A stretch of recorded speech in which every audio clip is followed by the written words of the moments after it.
السلام علیکم ورحمۃ اللہ وبرکاتہ۔ امید ہے کہ آپ سب اللہ کے فضل سے خیر وافیت سے ہوں گے۔ الحمد للہ رب العالمین، والصلاة والسلام على أشرف الأنبياء وسيد المرسلين، أما بعد، فأعوذ بالله من الشيطان الرجيم، بسم الله الرحمن الرحيم، رب اشرح لي صدري ويسر لي أمري واحلل عقدة من لساني يفقهوا قولي، اللهم فقهنا في الدين، آمین۔ جیسا کہ آپ سب جانتے ہیں کہ پچھلی کلاس میں الحمدللہ ہمارا 19واں پارہ مکمل ہو چکا تھا، تو آج انشاءاللہ اللہ کے فضل سے، اس کی رحمت سے، انشاءاللہ آج ہم 20واں پارہ سٹارٹ کریں گے۔ تو پارہ نمبر 19 میں چونکہ سارے اللہ تعالیٰ نے واقعات بیان کیے، ساری اقوام کے جھٹلانے پر پارہ نمبر 20 میں قدرت کے دلائل بیان کیے گئے۔ تو شروع کرتے ہیں اپنا لیسن۔ بسم اللہ الرحمن الرحیم، أَمَّنْ خَلَقَ السَّمَاوَاتِ وَالْأَرْضَ وَأَنزَلَ لَكُم مِّنَ السَّمَاءِ مَاءً فَأَنبَتْنَا بِهِ حَدَائِقَ ذَاتَ بَهْجَةٍ مَا كَانَ لَكُمْ أَن تُنبِتُوا شَجَرَهَا أَإِلَٰهٌ مَّعَ اللَّهِ بَلْ هُمْ قَوْمٌ يَعْدِلُونَ۔ توحید کے دلائل اللہ تعالیٰ نے بیان کیے، چونکہ ساری اقوام نے جب جھٹلایا تو اللہ تعالیٰ نے اپنی قدرت کی نشانیاں واضح کی کہ جس چیز کو یہ جھٹلا رہے ہیں،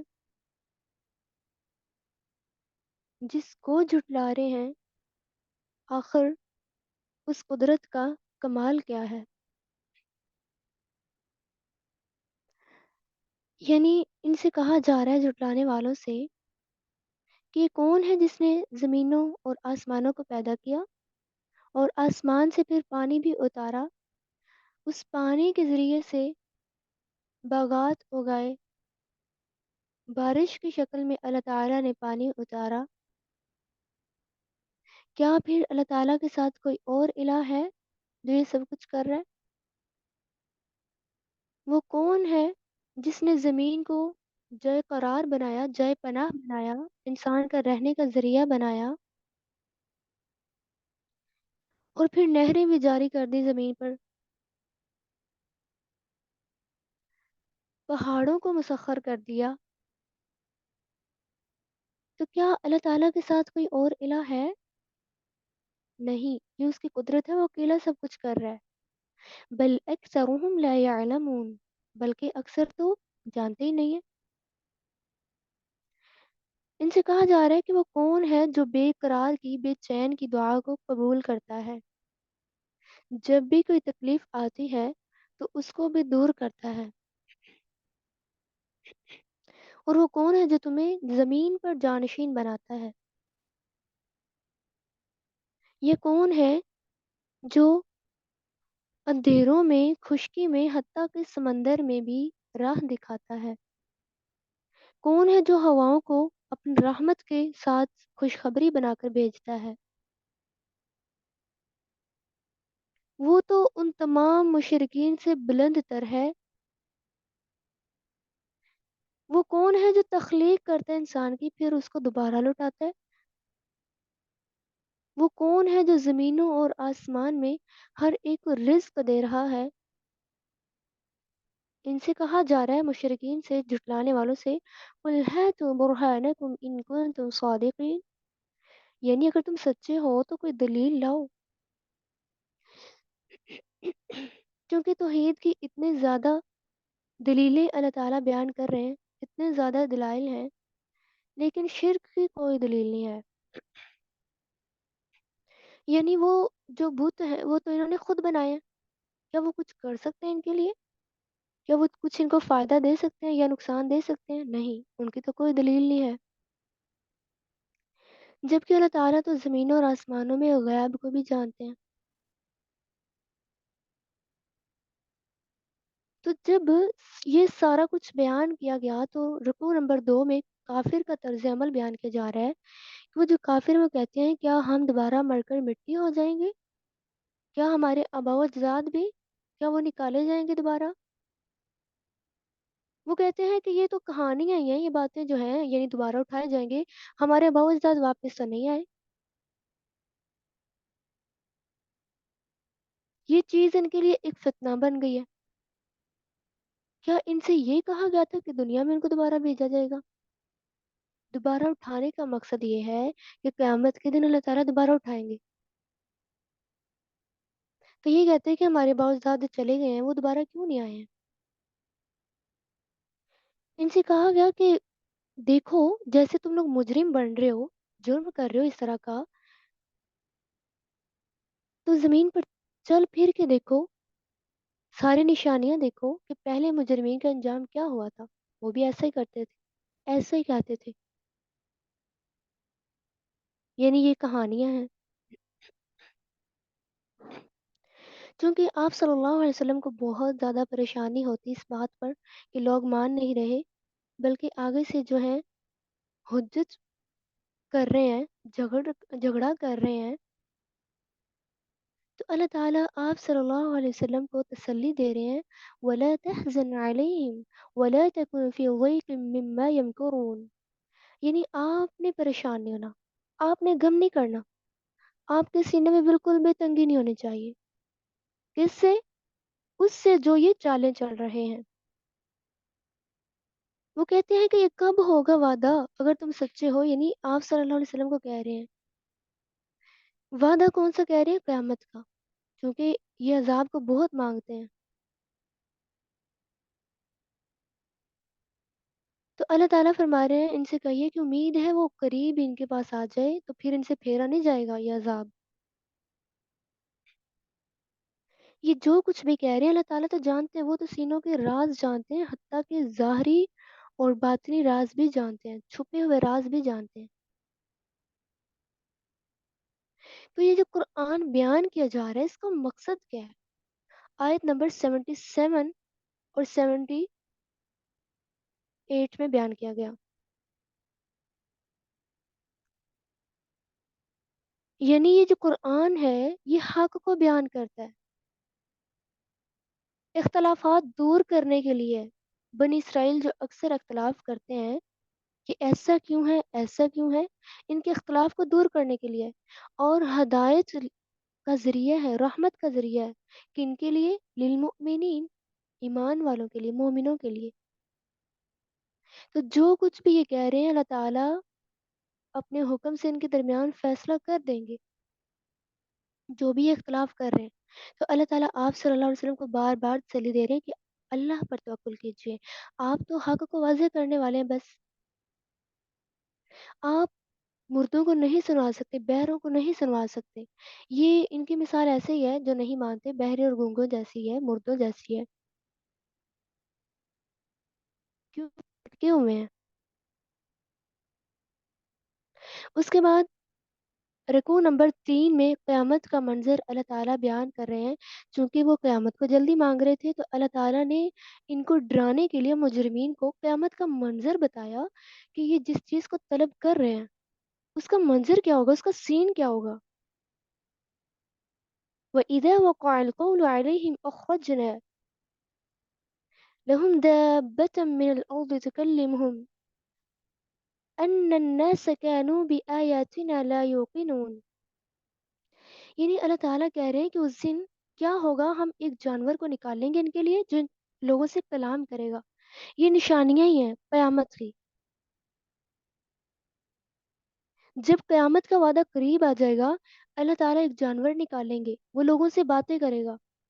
دابت الارض، اس کا نکلنا قیامت کی نشانی ہے. اس جانور کا نام حساسہ بتایا جاتا ہے۔ رسول صلی اللہ علیہ وسلم نے فرمایا یہ مسجد حرام سے نکلے گا۔ عبداللہ بن مسعود کہتے ہیں کہ یہ تب نکلے گا جب نیکی پہنچانے والا کوئی بھی نہ ہوگا۔ مشرق سے جب سورج طلوع ہوگا تب یہ نکلے گا۔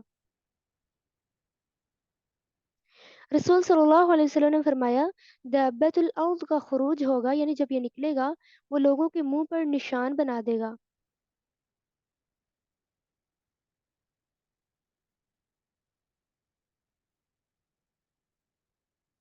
کہا گیا کہ سلیمان علیہ السلام کی انگوٹھی ہوگی جس کے ساتھ یہ نشان لگائے گا۔ یہ قیامت کی بڑی علامت ہے۔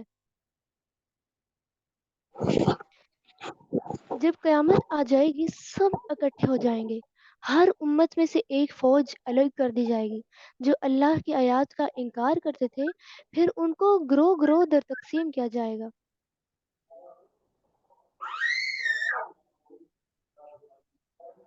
جو اعتراض کرتے تھے، انکار کرتے تھے، ان کے لیے عذاب کا فیصلہ واقع ہو جائے گا، وہ بول بھی نہیں سکیں گے۔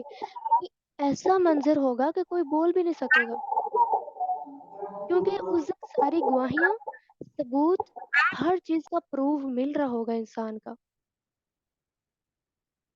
تو کائنات کی نشانیوں پر یہ غور کیوں نہیں کرتے؟ دو دفعہ قیامت کے دن سور پھونکا جائے گا۔ ایک دفعہ پھونکا جائے گا سب مر جائیں گے، دوسری دفعہ جب پھونکا جائے گا تو سب اٹھ کھڑے ہوں گے، سارے گھبرا رہے ہوں گے۔ گھبراہٹ سے کون محفوظ ہوں گے؟ شہداء۔ بعض نے کہا جبرائیل علیہ السلام، اسرافیل، میکائیل، یہ سب محفوظ ہوں گے۔ تو جو نیکیاں لے کر آئے گا قیامت کے دن اس کا بدلہ بہت بہتر ہوگا، اس کو کوئی گھبراہٹ نہیں ہوگی۔ جو برائیوں کو لے کر آئے گا اس دن وہ جہنم میں جائے گا، اس کے لیے خسارہ ہی خسارہ ہوگا، گھبراہٹ تو اس پہ ہوگی۔ تو اللہ تعالیٰ اسی لیے فرما رہے ہیں آپ صلی اللہ علیہ وسلم سے کہ آپ صرف قرآن کو پڑھ کر سنا دیجئے۔ فَمَنِ اهْتَدَى فَإِنَّمَا يَهْتَدِي لِنَفْسِهِ، جو کوئی ہدایت پا گیا تو وہ اپنے ہی لیے ہدایت پائے گا۔ وَمَنْ ضَلَّ فَقُلْ إِنَّمَا أَنَا مِنَ الْمُنذِرِينَ، جو کوئی بھٹکا تو صرف آپ یہی کہہ دیجئے کہ بے شک میں تو ڈرانے والوں میں سے ہوں۔ وَقُلِ الْحَمْدُ لِلَّهِ سَيُرِيكُمْ آيَاتِهِ فَتَعْرِفُونَهَا وَمَا رَبُّكَ بِغَافِلٍ عَمَّا تَعْمَلُونَ۔ یعنی اللہ تعالیٰ کہہ رہے ہیں کہ آپ کہہ دیجیے سب تعریفیں اللہ کے لیے ہیں، ان قریب وہ دکھائے گا تمہیں اپنی وہ نشانیاں، پھر تم انہیں پہچان لو گے۔ یعنی یہ جو نشانیاں مانگ رہے ہیں ان کو کہا جا رہا ہے کہ جب تم دیکھ لو گے نا نشانیاں تم فوراً پہچان لو گے۔ اللہ تعالیٰ غافل نہیں ہے، جو بھی یہ عمل کر رہے ہیں ان کے اعمال سے اللہ تعالیٰ غافل نہیں ہے، اللہ تعالیٰ کسی کے عمل سے بھی غافل نہیں ہے۔ اگر انسان نیک عمل کر رہا ہے تو وہ شاید سوچ رہا ہوتا ہے کہ میرے اعمال پتہ نہیں قبول ہو رہے ہیں کہ نہیں۔ یعنی اکثر ایسا ہوتا ہے کہ انسان کی دعا تھوڑی تاخیر کے ساتھ، دیر کے ساتھ قبول ہوتی ہے، تو اس کو ایسا لگتا ہے میرے اعمال ہی ایسے ہیں، حالانکہ میں نیک اعمال کرتا ہوں، میری دعا قبول نہیں ہو رہی، میرے اعمال بھی پتہ نہیں قبول ہوں گے کہ نہیں۔ نہیں، ایسا نہیں ہوتا، مختلف درجات ہوتے ہیں قبولیت کے۔ تو اللہ تعالیٰ غافل نہیں، اللہ تعالیٰ جانتے ہیں کون کیسا عمل کر رہا ہے۔ ہو سکتا ہے قیامت والے دن اس کو بہت بہتر بدلہ مل جائے۔ اس دن تو ہر کوئی حسرت بھی کر رہا ہوگا کہ میری دعا کو قبول ہوئی نہ ہوتی دنیا میں، کیونکہ ادھر جمع ہو رہی ہوں گی۔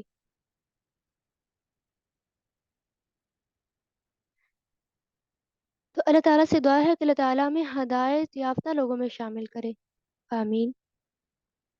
اس کے بعد سورۃ القصص یہ سٹارٹ ہو رہی ہے، یہ مکی صورت ہے۔ سورۃ النمل سورۃ الشعراء کے بعد نازل ہوئی۔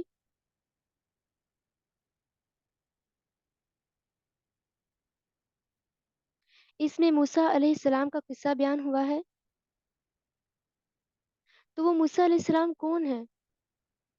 موسیٰ علیہ السلام وہ پیغمبر ہیں جن کا نام سب سے زیادہ قرآن پاک میں ذکر ہوا ہے۔